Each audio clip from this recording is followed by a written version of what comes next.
Oh, look at you. Hi. I'm so I'm so proud of you to have like your background there. You know what? I thought caregivers need to see something scenic and beautiful. And yes, I completely agree. They do. They do. Yes, I'm super excited about this. I think this is going to be fun. I am too. Thank I'm you looking forward to it. so much for joining me. So this is the first time you and I have seen each other face to face, Yes, and we spoke once briefly on the phone. And I know that you took care of your mom. I did. You know, I was so excited to talk to you. And my mom passed away now, and it's been a few years. Mm-hmm. Um, probably 4 right now, which is wow.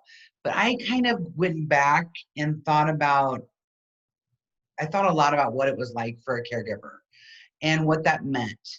And remembering what I was going through, when you're going through and it's for your family member, Mm-hmm. that piece of it is so fragile to the caregiver's heart because you're so emotionally involved. Yeah. And when you are launched into that role without even realizing that you accepted that position, that's a whole nother route for caregivers.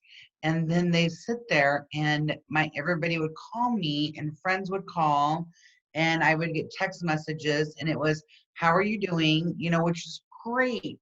And my answer was always fine. Fine. Well, I fine, fine. You know, but Yeah. as you're looking at your person you're caring for, you're thinking, you know, I'm not sick, I'm not aging, I'm not feeble. Um, I have nothing to complain about. I'm good. But you know what? Really, that fine, as I look back and I laugh about it with my girlfriends, it stands for freaked out, insecure, neurotic, and exhausted.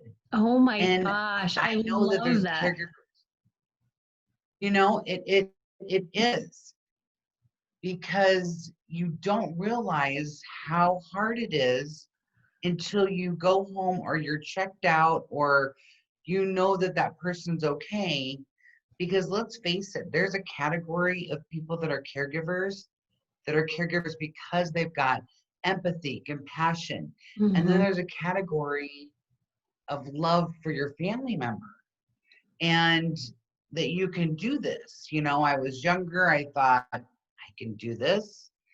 But you know what? Patience is not my virtue. Mm. I pray for it consistently, but you know, compassion, there's yes, I have it for sure now, but looking back when you're in it, it stands for that I was walking around freaked out, insecure, neurotic, and exhausted. Yeah. And anybody that does that, like, okay, so then it was funny because I was thinking about it.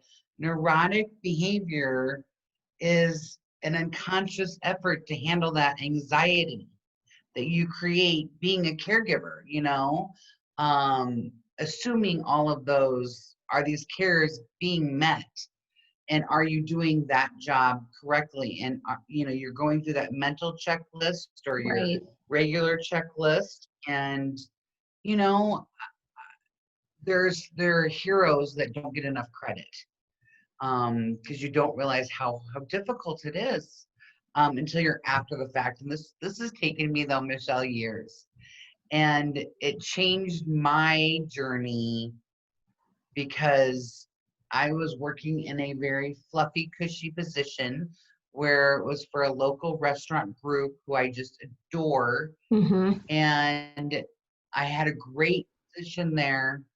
And I remember thinking, it changed me so much because I literally wasn't prepared for that ticket of you're going to become a caregiver and figure all this out. And so then that's what led me into senior living. And that's how Yeah. I've gotten to where I'm at because I was one of those family members trying to figure out how do you get from point A, B, C, D, and there Right. is no guide, you know, it's very challenging. It really is. And the caregiver role, I think there's this slow evolution to it. Like it starts with maybe you're Well, picking up the, you took care of your.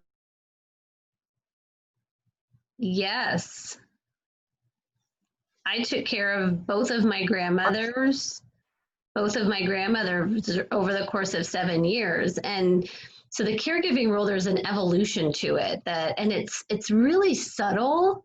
And then the next thing you know, you're just so deep in the weeds of it.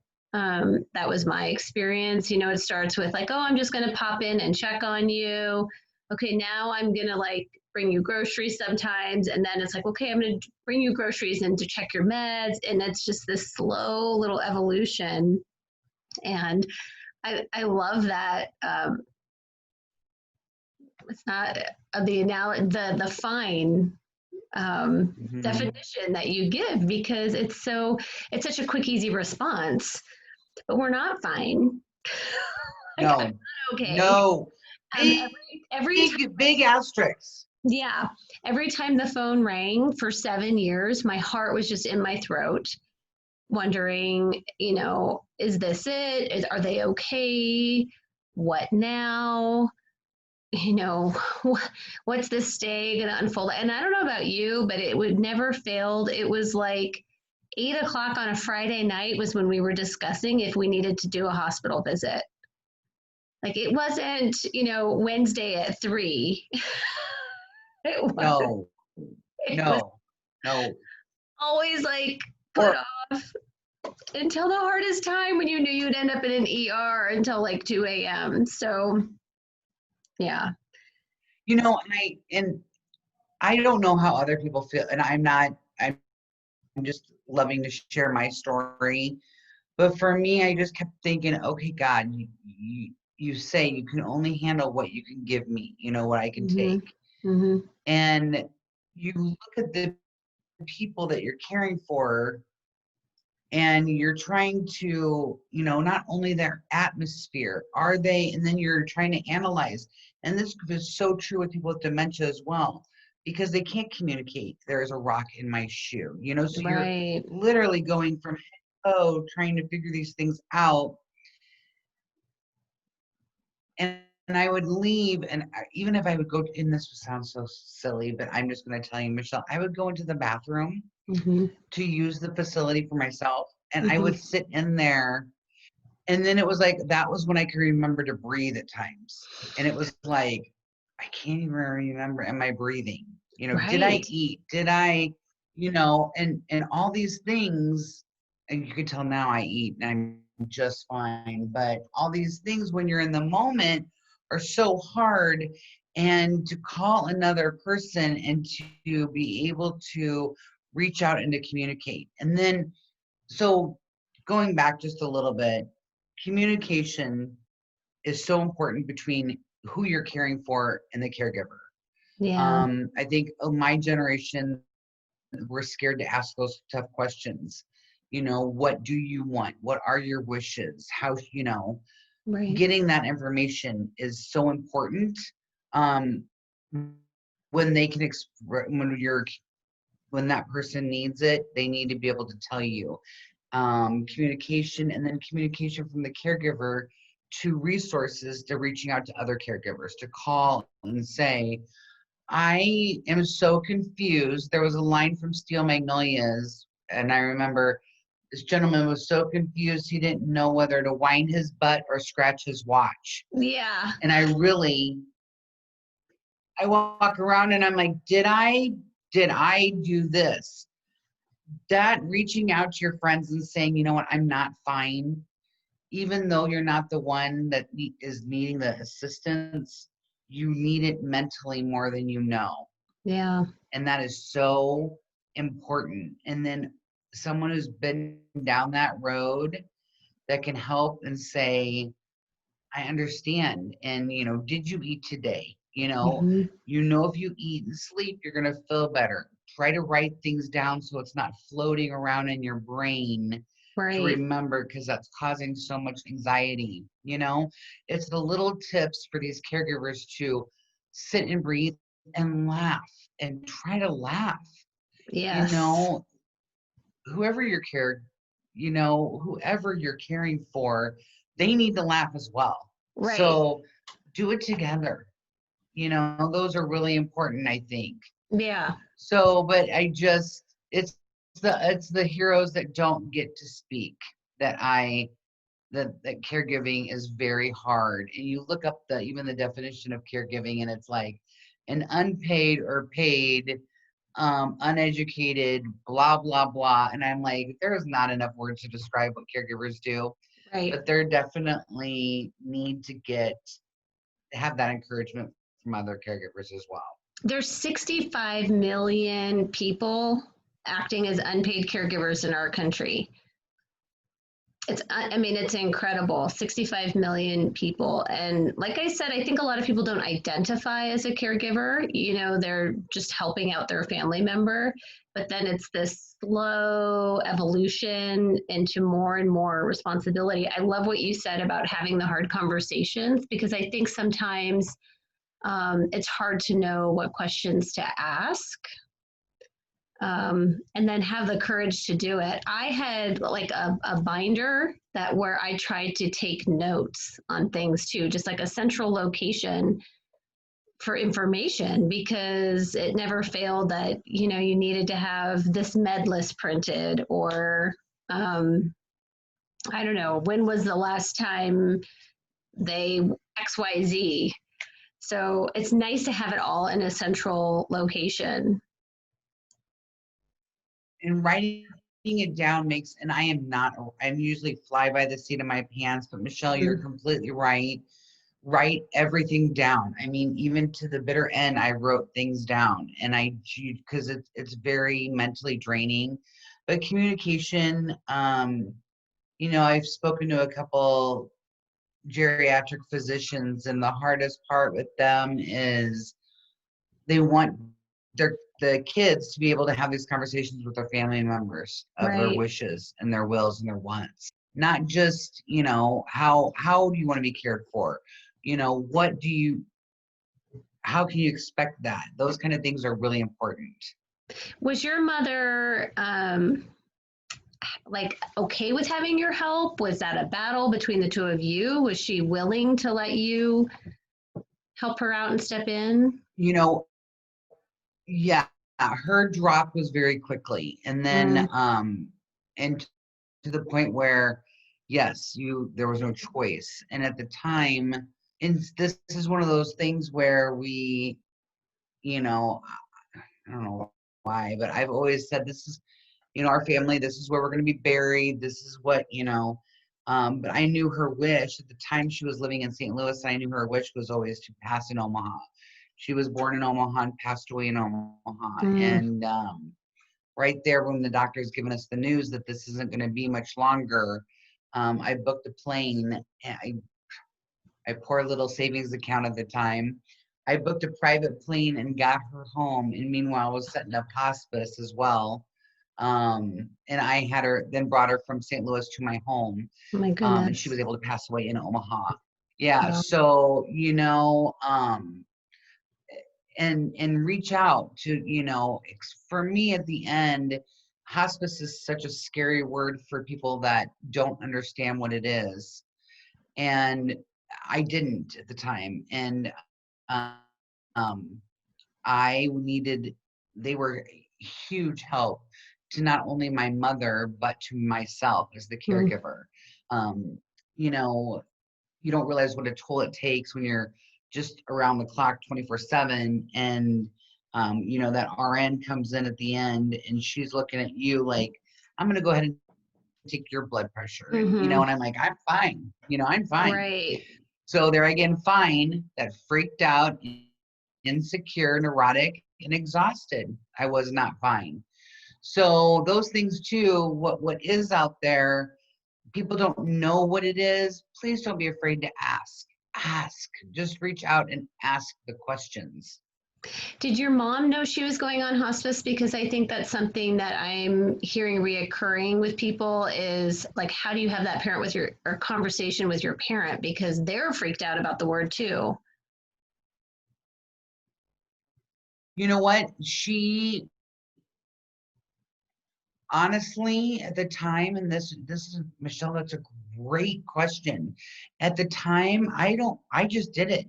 Yeah. I remember the doctor saying, this is what needs to happen. And I think that the doctor was looking at me like, this woman does not know, and I didn't.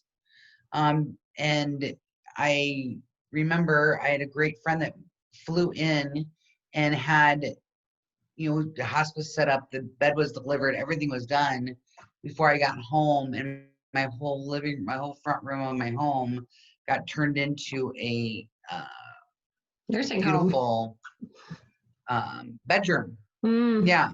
I mean, and I'm very, give me a good chandelier and I'm good to go. And I mean, we had flowers and I got new lighting in there. And I mean, I was just like, I wanted to make it so peaceful for her. And I was blessed to have her for, she was great. And no, I just did it. I Yeah. just did it. And I just said at the time, this nurse is going to come and make sure we're good. And, I didn't have those conversations that I wish I would have had. Yeah. Do you feel? Because I just didn't. Go ahead, Michelle. I'm sorry. No. Go ahead. I just didn't realize that when you're in it, you also don't realize sometimes you don't want to accept that package. You don't want to accept that that is happening to you or your family member. So I remember Right. thinking, I'm not going to accept this package. This isn't over. You've got 20, 30 good years left. I'm too young. I'm not going to be a motherless daughter at this age. So we're not going to accept this package. We're going to pray for a miracle. And I think that that was the encouragement and optimism that probably I needed to fight to get through. I needed that. I needed to feel that to keep doing what I was doing on a daily basis. So those are one of those things that too, having somebody intervene that has already been a caregiver or reaching out to another caregiver to get that information is just brutal because you feel like you're giving up on them. Right. And you're not. Mm-hmm. Right. It's The really about caregiver thing is quality of life. definitely. Mm-hmm, mm-hmm. It is. It really is. But yeah, there's this when someone says that they, cared for, there's that. I cared for my family member. You're right, Michelle. They don't realize that they're the caregiver until they're out of it. Right. But Absolutely. if you're caring for someone's needs, you're a caregiver. Right. So which it's really becomes part of your identity, even if you don't identify with the title. How was it for you when she passed away? I think that's just another thing that I'm hearing from caregivers is I don't know who I am now. Like I don't know what to do. I was doing all these things before. This is my whole day was structured around this person and now I'm lost. So for you, what was that like? The irony for me is I did have two small children. So I had to